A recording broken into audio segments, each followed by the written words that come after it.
Di bumi yang penuh ujian, banyak amanah jadi permainan.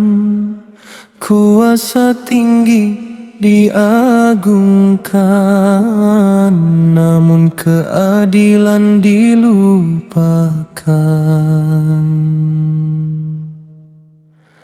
Di atas tahta mereka berdiri, namun lupa siapa yang memberi. Kuasa besar di tangan sendiri, tapi rakyat menangis setiap hari.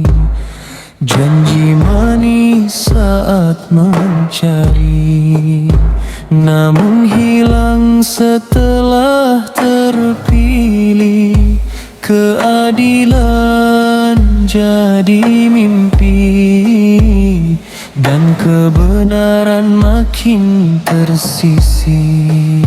Suara lemah tak terdengar, tertutup oleh gemuruh kuasa yang belar dibungkam perlahan.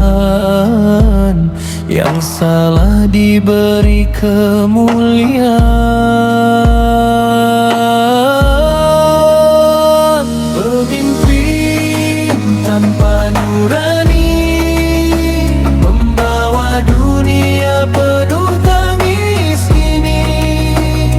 Tak takut dosa, tak takut azab, hanya mengejar dunia yang singkat. Ya Allah, hadirkan pemimpin adil yang takut padamu dan bersikap jujur, yang menjaga umat dengan iman, bukan dengan hawa dan kekuasaan. Rakyat kecil hidup terhimpit, sementara megah istana berdiri. Tangis lapar tak dipeduli, asal kuasa tetap dimiliki. Hukum tajam pada yang lemah, namun tumpul pada yang berkuasa. Di mana lagi keadilan itu, jika nurani telah membisu? Ketika dunia jadi tujuan, lupa akhirat dan perhitungan. Jabatan hanya jadi jalan untuk menumpuk segala kesenangan. Pemimpin tanpa nurani menjadi tanda rusaknya bumi. Yang miskin makin tersakiti, yang kuat terus meninggi.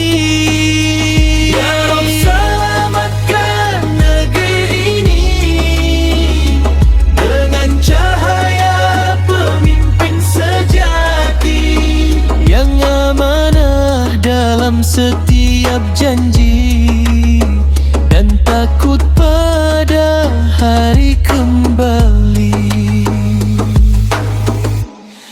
Wahai pemimpin, ingatlah mati, kubur kubur tak kenal jabatan tinggi, mahkota dunia akan pergi, dan amal saja menani.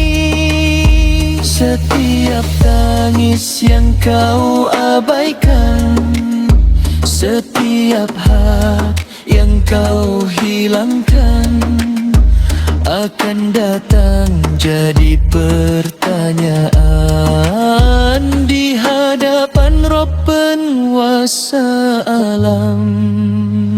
Ya Allah, dengar doa kami di negeri yang penuh air mata ini. Bangkitkan pemimpin berhati suci yang membawa rahmat bagi negeri. Jangan biarkan bumi tenggelam dalam gelap tanpa keadilan. Tegakkan hak dengan cahayamu, dan selamatkan kami di akhir waktu.